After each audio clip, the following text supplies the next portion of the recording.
نحمده ونستعينه ونستغفره ونؤمن به ونتوكل عليه ونعوذ بالله من شرور أنفسنا ومن سيئات أعمالنا من يهده الله فلا مضل له ومن يضلله فلا هادي له ونشهد أن لا إله إلا الله وحده لا شريك له ونشهد أن سيدنا وسندنا ونبينا ومولانا محمدا عبده ورسوله صلى الله تعالى عليه وعلى آله وأصحابه أجمعين أما بعد فأعوذ بالله من الشيطان الرجيم بسم الله الرحمن الرحيم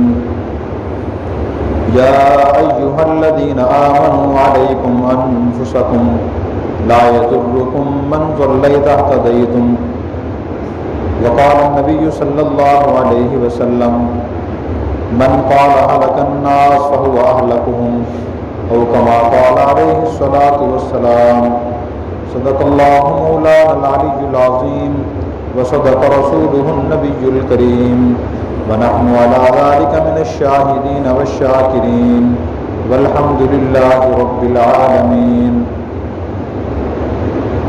میرے محترم بزرگوں، بھائیوں اور دوستوں، ہم میں سے ہر شخص اس بات کو جانتا اور مانتا ہے کہ آج ہر جگہ برائی بڑھتی جا رہی ہے اور اچھائی کم ہوتی جا رہی ہے، اور پھر ہم اپنی مجلسوں میں، گھروں میں، دوستوں کے پاس، اداروں کے پاس بیٹھ کر برائی کے واقعات ہی بیان کرتے ہیں۔ فلاں جگہ یہ گناہ ہو گیا، فلاں جگہ یہ جرم ہوا، فلاں جگہ یہ برائی پیش آ گئی، یہ واقعہ پیش آیا۔ ایک طرف تو یہ صورت حال ہے، دوسری طرف اگر ہم غور سے دیکھیں تو آج کے دور میں مسلمانوں کے پاس اپنے مذہب کا جتنا علم اور معلومات ہیں ماضی میں اتنا نہیں تھا۔ ماضی میں عام لوگوں کے پاس دین کا علم کم ہوتا تھا، معلومات کم ہوتی تھیں، آج معلومات بڑھ گئی ہیں۔ ایک عام مسلمان کو جو عالم نہ بھی ہو، دین کی بہت سی باتوں کا علم ہوتا ہے، اور اس کی وجہ یہ ہے کہ دین پھیلنے کے ذرائع الحمدللہ بہت بڑھ گئے ہیں۔ مدارس دن بدن بڑھ رہے ہیں، سکول بڑھ رہے ہیں، کالج نئے کھل رہے ہیں، یونیورسٹیاں بن رہی ہیں، ہر ماہ مختلف دینی رسائل شائع ہوتے ہیں، اخباروں میں مضامین لکھے جاتے ہیں، یوٹیوب پر چینل بنے ہوئے ہیں، فیس بک پر پیج بنے ہوئے ہیں، اور ہر مسجد میں جمعہ کے دن تو خاص طور پر دینی بیان ہوتا ہی ہے، اور آپس میں جب بیٹھتے ہیں تو دین کی باتیں بیان کرتے ہیں، قرآن کی آیت سنا دیتے ہیں، کسی کو حدیث سناتے ہیں، کوئی واقعہ سنتے سناتے ہیں۔ لیکن پھر سوال یہ ہے کہ پھر بھی برائیاں کیوں بڑھ رہی ہیں اور اچھائی کم کیوں ہو رہی ہے، برائی ختم کیوں نہیں ہوتی؟ تو اس کی وجہ حضرات علماء کرام نے یہ بیان فرمائی ہے کہ ہمارے اندر ایک چیز کی کمی ہے، وہ یہ ہے کہ ہم میں سے ہر آدمی اپنا جائزہ نہیں لیتا، دوسروں میں جائزہ لیتا ہے، دوسروں میں تنقید کرتا ہے، دوسروں میں تبصرہ کرتا ہے۔ جب بھی ہم کوئی جھوٹ کے بارے میں کوئی آیت سنتے ہیں یا حدیث سنتے ہیں تو فوراً کہتے ہیں کہ ہاں یہ جھوٹ نہیں بولنا چاہیے، جھوٹ تو بہت بری بات ہے، فلاں آدمی تو بہت جھوٹا ہے، جھوٹی قسمیں اٹھاتا ہے، وہ بہت جھوٹ بولتا ہے، کبھی سچ بولتا ہی نہیں۔ تو مجلس میں اگر 5 آدمی بیٹھے ہوں تو پانچوں آدمی 5 واقعات سنا دیتے ہیں کہ جی فلاں جگہ اور فلاں نے جھوٹ بولا، یہ غلط بیانی کی، فلاں جھوٹی قسم اٹھا دی، فلاں نے پیسے لے کے انکار کر دیا، میں نے تو پیسے لیے ہی نہیں۔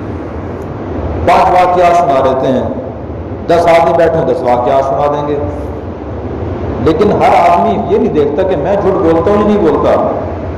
اگر میں جھوٹ بول رہا ہوں تو اس کا کیا علاج ہے؟ قرآن کریم میں اور احادیث مبارکہ میں ہمیں اس طرح متوجہ کیے گیا ہے۔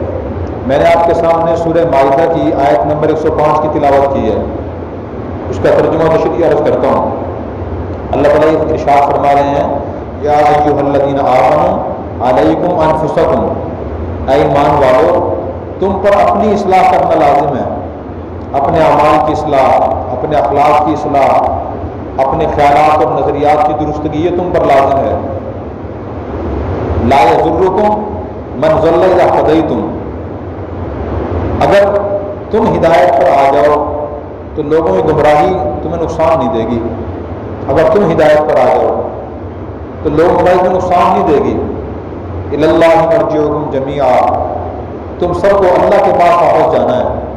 فینبئکم بما کنتم تعملون، اللہ تعالیٰ تمہیں تمہارے اعمال کے بارے میں باخبر کریں گے کہ تم دنیا میں کیا کر کے آئے ہو۔ تو اس آیت میں اللہ فرمانے علیکم انفسکم، تم پر اپنی فکر، اپنی اصلاح کرنا لازم ہے۔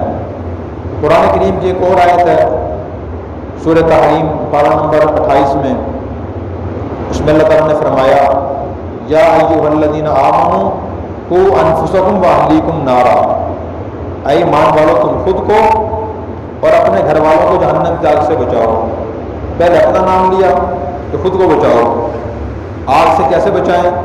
گناہوں سے بچیں، دین کے فرائض واجبات کو پہچانیں، ان کو ادا کرنے کی کوشش کریں، یہ جہنم بچنے کا طریقہ ہے۔ پھر فرمایا اپنے گھر والوں کو بچائیں۔ صحابہ کرام کا مزاج یہی تھا، آپ صلی اللہ علیہ وسلم کا مزاج ایسا بنایا تھا کہ ہر صحابی اپنی فکر کرتا تھا، اپنے بارے میں مسائل پوچھتا تھا، یا رسول اللہ مجھ سے غلطی ہو گئی، یا رسول اللہ میں یہ کام کیسے کروں، میں یہ کام کروں یا نہ کروں، اپنے بارے میں پوچھتے تھے وہ۔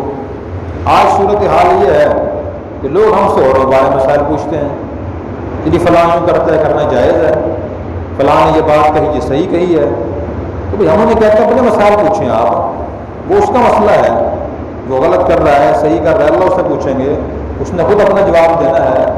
آپ اپنے مسائل پوچھیں کہ آپ کیا کر رہے ہو، آپ نے کیا کرنا ہے اور کیا نہیں کرنا۔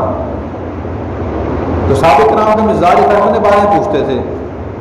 حضرت حذیفہ رضی اللہ عنہ صحابی ہیں، ایک مرتبہ راستے میں ابوبکر صدیق رضی اللہ عنہ سے ان کی ملاقات ہو گئی، حنظلہ رضی اللہ عنہ۔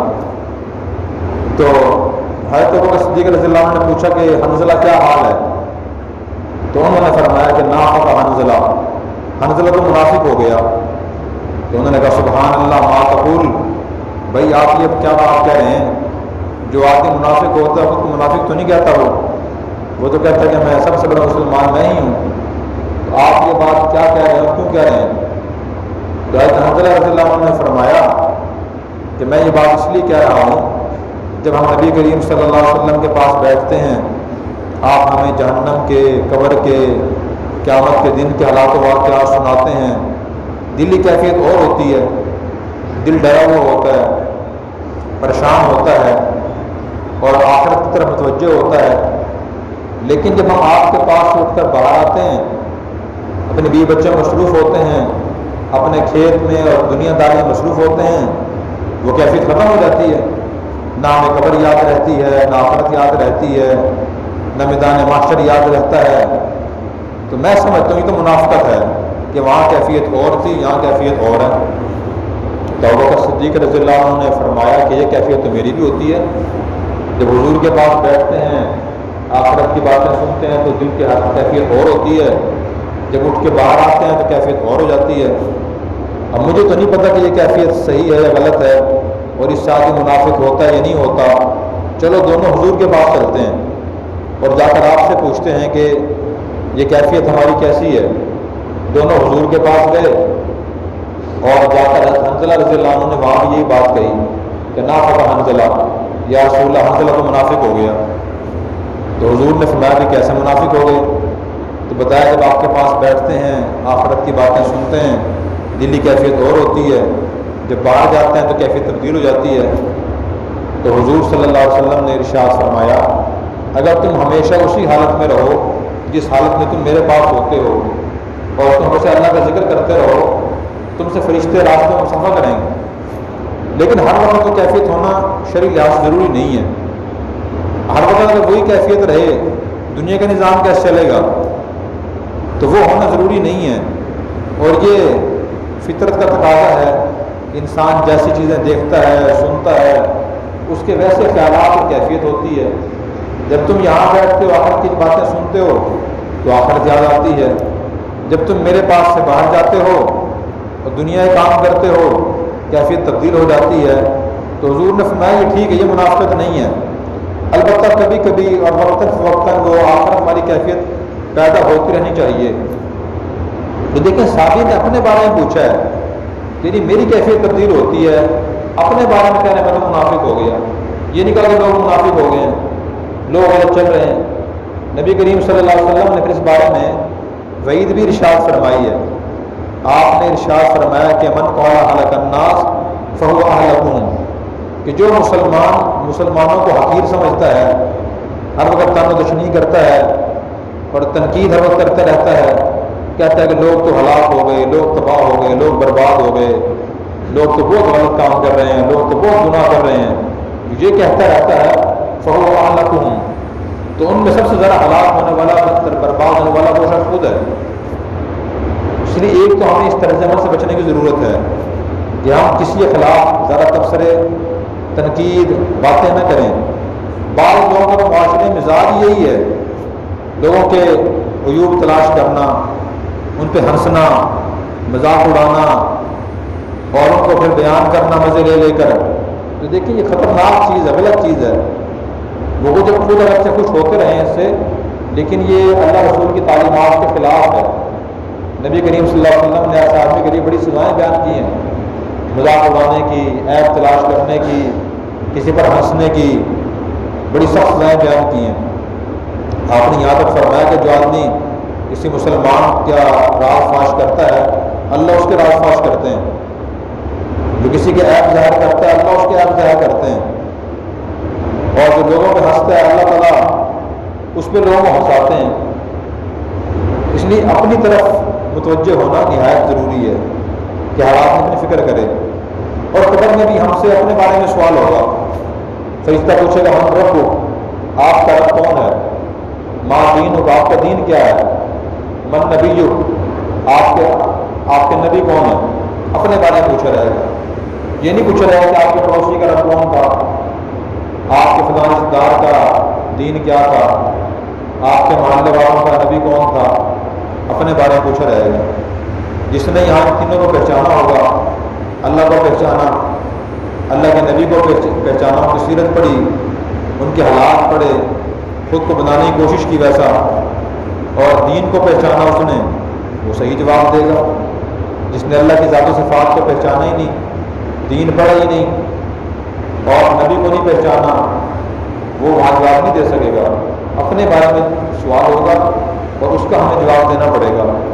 مفتی اعظم پاکستان حضرت مولانا مفتی محمد شفیع صاحب رحمۃ اللہ علیہ بڑے عالم دین گزرے ہیں پاکستان کے، ہمارے استاد محترم شیخ الاسلام مولانا مفتی محمد تقی عثمانی صاحب کے والد تھے، دارالعلوم دیوبند کے مفتی تھے۔ جب پاکستان بنا یہاں آئے تو مفتی اعظم پاکستان تھے یہاں کے، تفسیر لکھی انہوں نے، 250 کی کتابیں لکھی ہیں۔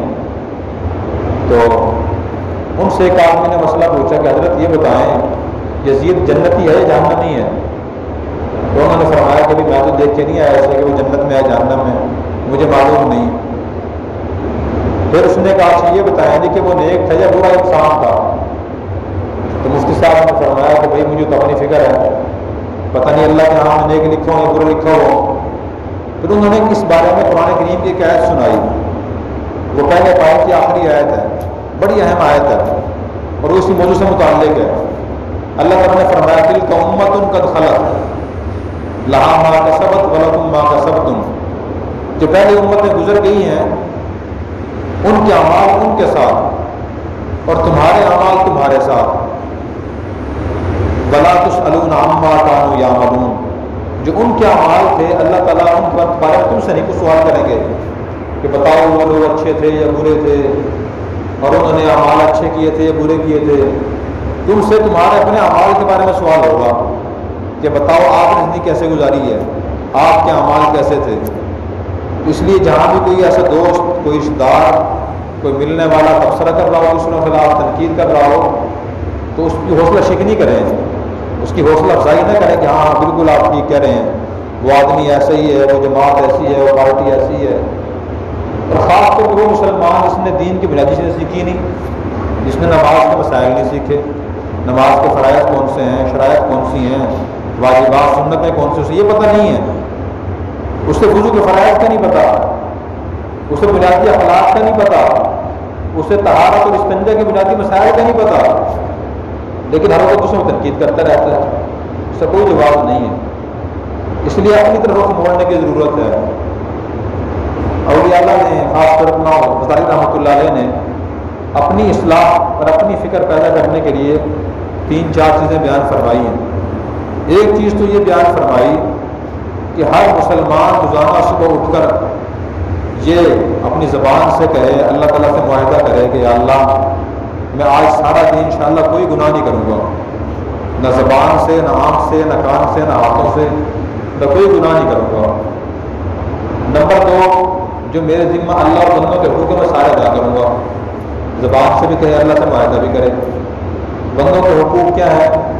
گھر والوں کے جو حقوق ہیں انسان کو ادا کرے، کہیں ملازم ہے تو ملازمت کا وقت پورا وہاں دے، ڈیوٹی پوری کرے، اور اسی طرح دکاندار ہے تو دکان وقت پورا دے۔ اللہ کے حقوق نماز صحیح سیکھ کر ادا کرے۔ صبح انسان خود سے معاہدہ کرے، یہ گناہ کوئی نہیں کروں گا، جو میرے ذمہ اللہ بندوں کے حقوق سارے ادا کروں گا۔ دوسرا کام انہوں نے فرمایا کہ یہ کرے آدمی کہ رات کو جب سونے لگے، سونے سے پہلے بیٹھ کر اپنا محاسبہ کرے کہ آج مجھ سے دن میں کون کون سے گناہ ہوئے، میں نے کہاں غلط بیانی کی، کہاں میں نے دل ازاری کی، جھوٹ کتنا بولا میں نے، کس کی چگلی کی، غیبت کی، الزام تراشی کی، مذاق اڑایا۔ اپنے سارے گناہ سوچے بیٹھ کر، اور نیک اعمال کو بھی سوچے۔ جو نیک اعمال سامنے آئے کہ میں نے نماز پڑھی، تلاوت کی، اس پہ اللہ کا شکر ادا کرے، اور جو گناہ سامنے آئیں ان پہ توبہ استغفار کرے، اور آئندہ کے لیے پختہ عزم کرے کہ کل انشاءاللہ یہ گناہ نہیں کروں گا۔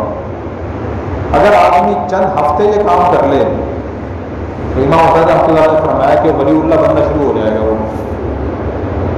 جو اللہ رسول کی تعلیمات ہیں اس کی زندگی ان کے مطابق بننا شروع ہو جائے گی۔ اور آدمی سوچے ہی نہ 100 سال گزر جائیں، پھر ایسے ہی گزر جاتے ہیں کہ آدمی ساری زندگی جھوٹا بلانت بھیجتا ہے، خود جھوٹ بول رہا ہوتا ہے، فراڈیاں بلانت بھیجتا ہے، خود فراڈ کر رہا ہوتا ہے، اور لوگوں کی برائیاں بیان کر رہا ہوتا ہے، برائیاں اندر موجود ہوتی ہیں، اور خود ان کا مستحق ہو رہا ہوتا ہے۔ نبی کریم صلی اللہ علیہ وسلم نے اس کی ارشاد فرمایا کہ رب طالب یلعنہم القرآن، بہت سے قرآن کریم کی تلاوت کرنے والے لوگ ایسے ہیں جن پہ قرآن لعنت کرتا ہے، وہ تلاوت کرتے ہیں، قرآن لعنت کرتا ہے ان پہ۔ تو صحابہ نے پوچھا کہ یا رسول اللہ وہ کیسے؟ تو آپ نے فرمایا کہ وہ قرآن پڑھتا ہے، قرآن میں ہے لعنت اللہ علی الکاذبین، لعنت اللہ علی الظالمین، ظالموں پہ اللہ کی لعنت ہو، جھوٹوں پہ اللہ کی لعنت ہو، تو خود جھوٹ بولتا ہے، وہ خود ظلم کرتا ہے، تو قرآن کریم پڑھ رہا ہوتا ہے، اپنے اوپر لعنت کر رہا ہوتا ہے۔ اس لیے میرے بھائیوں اور بزرگوں، اپنی اصلاح کی فکر بہت ضروری ہے۔ اپنے گھر والوں کے دل و دماغ میں، اپنے ذہن میں، رشتہ داروں کے ذہن میں یہ بات اٹھانا ضروری ہے کہ ہم دوسروں کو تبصرے اور تنقید کرنے کے بجائے اپنی اصلاح کی فکر زیادہ کریں۔ اللہ تعالیٰ مجھے اور آپ کو ان باتوں پر اخلاص نیت سے عمل کرنے کی توفیق عطا فرمائے۔ وآخر دعوانا الحمدللہ رب العالمین۔ Subscribe now and press the bell icon. Never miss an update.